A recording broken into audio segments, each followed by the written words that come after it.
En esta ocasión dialogaremos sobre el capítulo 3 del texto Inmunología de Rojas, el cual trata la circulación y el desplazamiento de los leucocitos. El sistema inmune es un sistema extremadamente complejo, que debe ser regulado estrictamente y, para un adecuado funcionamiento, tiene que contar con un sistema de comunicaciones efectivo. Tanto el origen como la maduración y el movimiento de las células inmunes es posible gracias a citoquinas, quimioquinas y su interacción con receptores expresados en el exterior de las células. Nosotros tenemos tres líneas celulares importantes: una línea mieloide, una línea linfoide y una línea eritroide, las cuales se van a producir dependiendo la interleuquina que los estimule. Para la línea mieloide, la interleuquina 3 y el factor estimulante de colonias de granulocitos y macrófagos. Para la línea linfoide, la interleuquina 7 y la interleuquina 3. Y para la línea eritroide, la interleuquina 3 y el SCF. Dentro de la línea mieloide encontramos a los polimorfonucleares, a las células presentadoras de antígenos, neutrófilos, monocitos, células dendríticas, macrófagos, eosinófilos, basófilos y mastocitos. Los neutrófilos van a mediar la respuesta inicial ante un agente patógeno, intentando destruirlo y liberar antígenos para que posteriormente las células presentadoras de antígenos, que serán células dendríticas, macrófagos y el precursor de estos, que son los monocitos, puedan entregarlos a posteriori a los linfocitos para el desarrollo de una respuesta inmune adquirida o adaptativa. Dentro de esta línea también encontramos los eosinófilos, los basófilos y los mastocitos, que también van a ser elementales para la respuesta inmune innata. Estas células se degranulan y liberan sustancias como histamina, que vasodilatan y aumentan la permeabilidad vascular para facilitar la migración de otras células. Esto lo veremos más adelante. La línea linfoide va a producir varias poblaciones celulares importantes. Natural killer, cuando ocurren estímulos mediados por la interleuquina 12, que van a atacar directamente a patógenos y a células infectadas. Linfocitos T, natural killer, producidos tras el estímulo de la interleuquina 15. Linfocitos T, producidos tras el estímulo de la interleuquina 2 y 7. Y linfocitos B, producidos tras la estimulación de la interleuquina 4, y que van a ser elementales para la producción de anticuerpos y la consecuente respuesta inmunológica adquirida. Finalmente nos encontramos a la línea eritroide, de la cual hacen parte los eritrocitos, que van a tener un rol inmunológico importante, y es la captura de complejos inmunes. Todas estas poblaciones celulares, monocitos, linfocitos, neutrófilos, eosinófilos, basófilos, eritrocitos, plaquetas, mastocitos y células dendríticas, circulan el torrente sanguíneo y patrullan, al igual que lo hacen los macrófagos a nivel tisular. Estos macrófagos que patrullan a nivel tisular se conocen como macrófagos M1.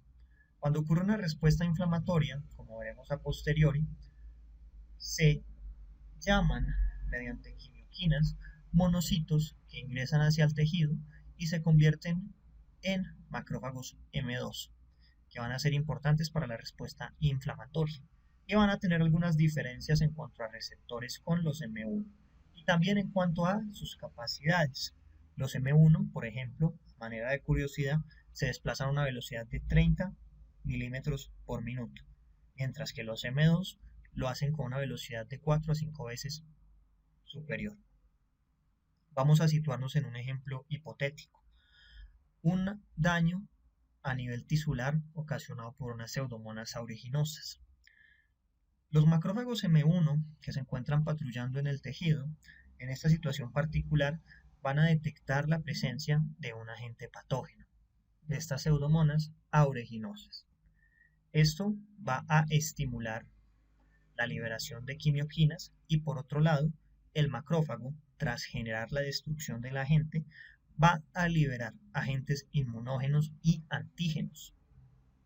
La liberación de quimioquinas va a generar una serie de eventos que van a atraer polimorfonucleares, neutrófilos, basófilos, eosinófilos y mastocitos. Los mastocitos, primordialmente, se van a degranular y al degranularse van a liberar histamina. De igual forma, en el curso de esta respuesta inflamatoria también se va a activar un sistema enzimático y se van a liberar factores del sistema de complemento. El sistema de complemento se verá en otra conferencia, pero recuerden que este puede ser mediante vía clásica, vía las lectinas o vía alternativa. Va a ocurrir a nivel tisular una inflamación local que va a generar la liberación de leucotrienos. Esto es un esquema general de lo que vamos a profundizar más adelante. Lo que quiero que se lleven de esta diapositiva es que tanto citoquinas como histamina, como leucotrienos y factores de complemento actúan sinérgicamente sobre el endotelio vascular. En cuanto al endotelio, el endotelio es un órgano complejo que en un adulto puede llegar a pesar hasta 1 kilogramo y se compone por 10 trillones de células. El endotelio, dependiendo de la zona anatómica o dependiendo de si es endotelio arterial, venoso o capilar, va a tener una constitución distinta. Por ejemplo, las células endoteliales a nivel del capilar venoso proximal se van a componer por 3 grupos celulares. El endotelio capilar venoso proximal se compone entonces por unas células endoteliales que expresan HLA1 y HLA2. Se componen de podocitos y se componen de células musculares lisas. Usualmente la célula endotelial es una célula plana, pero a nivel de las venas postcapilares la morfología va a ser distinta y la célula endotelial va a ser una célula cuboide. De igual forma, es muy importante para este momento de la charla que sepamos que las células endoteliales se encuentran adheridas una a la otra mediante unas uniones estrechas que están formadas por unas moléculas especiales conocidas como YAM, principalmente YAM1 y YAM2, y también mediante caderinas. Dependiendo del tejido en cuestión, existen varios tipos de caderinas. Caderina N, que va a ser elemental dentro de la fisiopatología de las metástasis de los tumores malignos. Caderina E, que se expresa principalmente en el endotelio, y caderina P, que se expresa principalmente a nivel de la placenta. La caderina N se expresa principalmente a nivel de tejido nervioso. Estas uniones estrechas tienen un rol importante debido a que evitan la extravasación y la filtración de las células que circulan por el sistema circulatorio.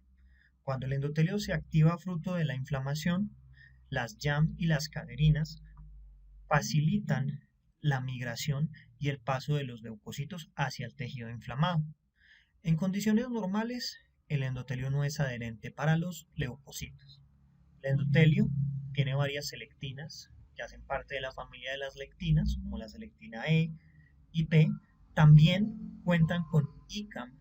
Cuando el endotelio no está activado, cuenta con ICAM2, y cuando el endotelio se activa para poder permitir el rodamiento, la adhesión y el paso de los leucocitos hacia el tejido inflamado, va a empezar a expresar ICAM y BCAM, que sí son adherentes a los leucocitos. ICAM1. El ICAM2 es el que se encuentra en el endotelio cuando no se encuentra activo. El endotelio cuenta con varios receptores importantes que median múltiples procesos. Receptores como el CD34, que sirve como ligando para la selectina L, receptores CD54 que sirven como ligandos para la LFA1 y el MAC1, que son integrinas, receptores CD62E que se unen a la mucina Cialyl-Lewis, receptores CD62P que facilitan la adhesión con las plaquetas, receptores CD105 que se unen al TGF-beta, receptores CD106 que se unen a integrinas, receptores CD141 que tienen un rol anticoagulante al activar la proteína C, receptores CD144 que participan en las uniones intercelulares y receptores CD200B que se unen a la angiopoyetina 1 para estimular la angiogénesis. El endotelio tiene entonces múltiples funciones. Sirve como barrera física, participa en el intercambio gaseoso, participa en el paso de nutrientes y de residuos, participa en la liberación de quimioquinas y citoquinas, participa en el paso de las células debido a que puede evitarlo o puede facilitarlo, dependiendo de sus uniones estrechas, tiene un rol elemental en el flujo y en la coagulación, participa en la fibrinolisis, participa en la vasoconstricción y en la vasodilatación mediante la liberación de agentes como por ejemplo, el tromboxano para la vasoconstricción o el óxido nítrico y las prostaglandinas para la vasodilatación y tiene un rol elemental para la angiogénesis y la reparación. Y aquí vuelvo y menciono el receptor CD200B. En cuanto a las quimioquinas, que es el tema pilar de esta charla, las quimioquinas son moléculas especializadas que atraen células del sistema inmune que expresan receptores para ellas. Esos receptores expresados por las células pueden ser receptores promiscuos que responden a múltiples quimioquinas o pueden ser receptores específicos. Las quimioquinas, a medida que fueron descubiertas, fueron llamadas según la configuración de los 4 residuos de cisteína que las conforman. Y en este orden de ideas, a partir de los 4 residuos de cisteína que las conforman, nosotros tenemos 4 grupos o familias de quimioquinas. Las quimioquinas CC, que están representadas por 28 miembros que van de la CCL1 a la CCL28, CXC, que se compone por 13 miembros, XCL, que se compone por 2 miembros, y CX3CL, que se compone por un solo miembro. En otras palabras, el texto Inmunología de Rojas, para su edición del 2015, contempla la existencia de 44 quimioquinas. Quimioquinas que, a su vez, interactúan con 18 receptores distintos y pueden configurar aproximadamente 783 uniones distintas. Algunas quimioquinas son constitutivas y otras quimioquinas son inducibles. Las citoquinas, que son de carácter constitutiva, controlan el tráfico de los leucocitos y las quimioquinas, que son inducibles, participan en los procesos inflamatorios. Bueno, a continuación vamos a mencionar un receptor que es el receptor DARK, un receptor que se expresa tanto en los eritrocitos como en el endotelio. Este receptor es un receptor promiscuo, se une a quimioquinas de la familia CXC y CC, o sea que se une a los 13 de los CXC y a los 28 de los CC. Estas quimioquinas hacen que las células emitan lamelipodios y que concentren más receptores de quimioquinas. Esto nos explica por qué el tejido inflamado genera un gradiente que concentra una cantidad importante de quimioquinas para poder estimular la migración de leucocitos hacia el epicentro del tejido inflamado. Recuerden entonces que los receptores pueden ser constitutivos o inducibles. Constitutivos para asegurar un patrullaje óptimo, buscando la causa de una inflamación en caso de que se presente, e inducibles que son aquellos que facilitan el flujo oportuno, y el llamado de los leucocitos óptimos. Todos los leucocitos tienen receptores para quimioquinas. Acá podemos apreciar algunos. En este orden de ideas existen 18 receptores para las quimioquinas expresados por las células y 42 quimioquinas. Y la interacción entre estos van a depender el patrón de migración específico.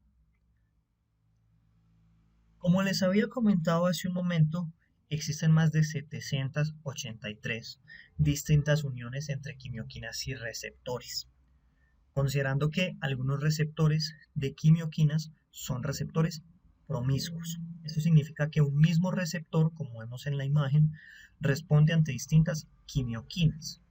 Cuando una quimioquina se une con su receptor o se une con su ligando, se ocasionan cambios conformacionales dentro de la célula, como la polimerización de la tubulina, la polimerización de la actina o la polimerización de la miosina. Y estos cambios conformacionales incrementan la movilidad de la célula en cuestión. Por ejemplo, el receptor de la CCL19, de la CCL20, de la CCL21 y de la CCL22, que es expresado en la célula dendrítica, es un receptor que no es promiscuo.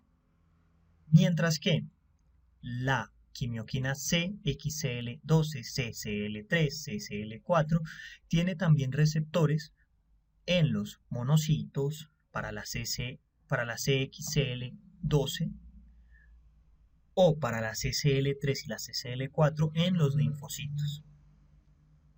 El CCL1 y el CCL2 cuentan con receptores tanto en los monocitos como en los linfocitos, y el CX3CL1, CXL9, CXL10 y 11 y XL1 puede actuar debido a que tiene receptores tanto en los natural killer como en los linfocitos. Y finalmente, las quimioquinas son las que van a definir la migración de estas células a nivel de los órganos linfoides primarios, a nivel de los órganos linfoides secundarios u en otro tipo de tejidos. Acá podemos ver, por ejemplo, cómo las quimioquinas CCL2, CCL7, CCL12, gracias a los receptores CCR2, estimulan la migración de los monocitos hacia la médula ósea. Vemos como la CCL3 y la CCL5, al unirse con los receptores CCR1 y CCR5, estimulan la migración de los monocitos al endotelio. La CXCL2, gracias a los receptores CXCR1 expresado por los monocitos, estimulan la migración de los monocitos hacia el vaso. Y para la piel y los ganglios linfáticos tendríamos las quimioquinas CCL7, CCL1 y los receptores CCR7 y CCR8. La expresión de las quimioquinas es algo que es fundamental para un adecuado funcionamiento del cuerpo. En el momento en que una persona empieza a expresar quimioquinas en lugares anormales, pueden surgir patologías autoinmunitarias. Y esto, junto a otras variables, explica por qué, por ejemplo, las infecciones, los traumas, entre otros, pueden servir como detonantes para el desarrollo de enfermedades autoinmunes, porque las infecciones, los golpes en el tejido inflamado estimulan la producción de quimioquinas determinadas para poder atraer una población celular específica. Obviamente existen más factores que median estos procesos, como el hecho de que los traumas o las infecciones, al generar daño tisular, pueden liberar antígenos que pueden ser captados por células presentadoras de antígenos y pueden ser presentados, ocasionando una respuesta inmunológica adquirida anormal. Es muy importante también hablar de las moléculas de adherencia. Los leucocitos pasan de la sangre a los tejidos gracias a unas glucoproteínas conocidas como CAMs. Estas moléculas de adherencia se agrupan en 5 familias. selectinas, mucinas, integrinas, ICAMs y YAMs. Ya habíamos mencionado a las YAMs. También vamos a hablar más adelante de las caderinas. En cuanto a las selectinas y las mucinas, hablemos primero de las selectinas. Las selectinas hacen parte de las lectinas e interactúan con cadenas de monosacáridos que se encuentran presentes en la membrana de otras células. De especial importancia son las selectinas P, L y N. La P se encuentra presente en las células endoteliales. También se conocen como CD62P, CD62E y CD62L. Cuando hay inflamación por parte de un patógeno, la selectina P, que se encuentra presente a nivel endotelial, se une con la molécula PSGL1 que podemos ver aquí y que se encuentra presente en el leucocito. La selectina E, conocida también como CD62E, se expresa a nivel endotelial luego de 30 minutos cuando hay inflamación y se estimula por la interleuquina 1, el interferón gamma y el TNF o factor de necrosis tumoral. La selectina E interactúa con la selectina P y facilita el acercamiento entre polimorfonucleares, eosinófilos y monocitos con el endotelio. Se une con ellos mediante el ácido siálico o el antígeno de Lewis.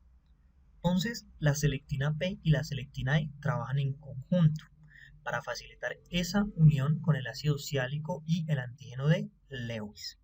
Finalmente, la selectina L es una selectina que se expresa en los leucocitos e interactúa con las mucinas del endotelio, que se conocen como adresinas. Y esas adresinas van a indicar, al unirse con la selectina L, la dirección a donde debe ingresar el leucocito en cuestión. ¿Cuáles son las principales adresinas? Las MADCAM y las GLICAM. Las integrinas y los ICAM son muy importantes. Primero mencionaremos las integrinas. Las integrinas se encuentran localizadas en los leucocitos y las quimioquinas modifican su estructura tridimensional para que éstas puedan unirse a los ICAMs, que los ICAMs se encuentran expresados a nivel endotelial. Las integrinas entonces se encargan de asegurar la unión de una célula a otra célula y existen más de 30 integrinas descritas en el texto de Inmunología de Rojas del año 2015. Para la migración de los leucocitos son especialmente importantes las integrinas LFA1 y la integrina VL4, que las integrinas VL4 solamente aparecen luego de 7 a 10 días de que se activaron los linfocitos. Y estas integrinas van a facilitar la adherencia fuerte entre los leucocitos y el endotelio. Cuando ocurren enfermedades en las integrinas, se generan patologías como las que vemos en pantalla. Síndrome nefrótico, enfermedad pulmonar intersticial, enfermedad de Glassman o tromboastenia y epidermiolisis ampollosas, entre otras. En cuanto a las ICAMs hacen parte de la superfamilia de las inmunoglobulinas, se expresan a nivel endotelial. De especial importancia la ICAM 1 o CD54, que se encuentra en el citoplasma del endotelio y se expresa de 16 a 24 horas luego de ser estimulada por citoquinas. Interactúa con la integrina LFA1 que habíamos mencionado previamente, que se encuentra presente en los polimorfonucleares. Importante también la ICAM 2 o la CD102, que se expresa espontáneamente a nivel endotelial, se puede expresar también en los linfocitos T y en los linfocitos B e interactúa con las LFA1, con las integrinas LFA1. Y también importante las VCAM1 que se expresan a nivel endotelial gracias a la interleuquina 1 y se unen con la integrina VL4 de los linfocitos cuando son activados. Vale también la pena mencionar las YAMS y las caderinas. Las YAMS 1 y las YAMS 2 se encargan de constituir uniones estrechas entre el endotelio y estas se dejan de expresar en las lesiones con el objetivo de permitir la diapedesis de los leucocitos.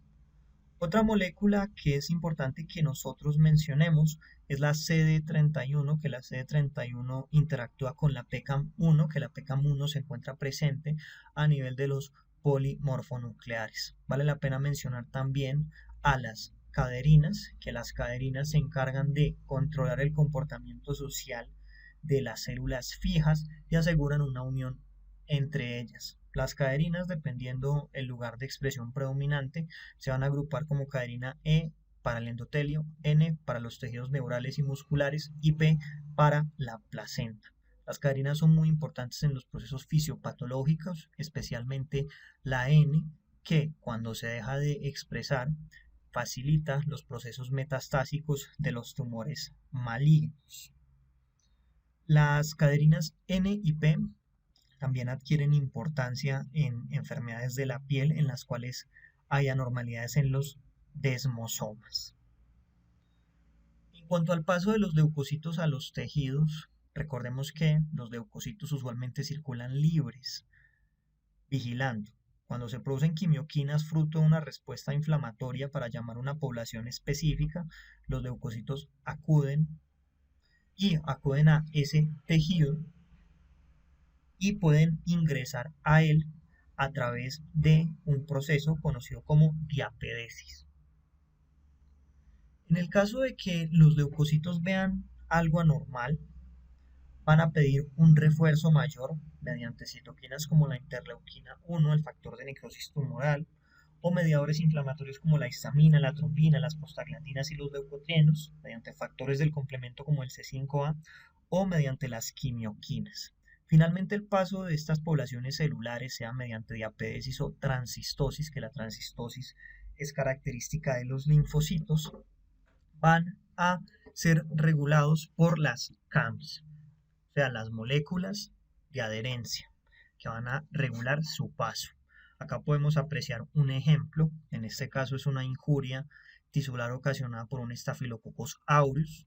Esa injuria va a generar la liberación de quimioquinas, CXCL11, CXCL10 y CXCL9 para las células natural killer y CXCL1, 2 y 6 para los neutrófilos.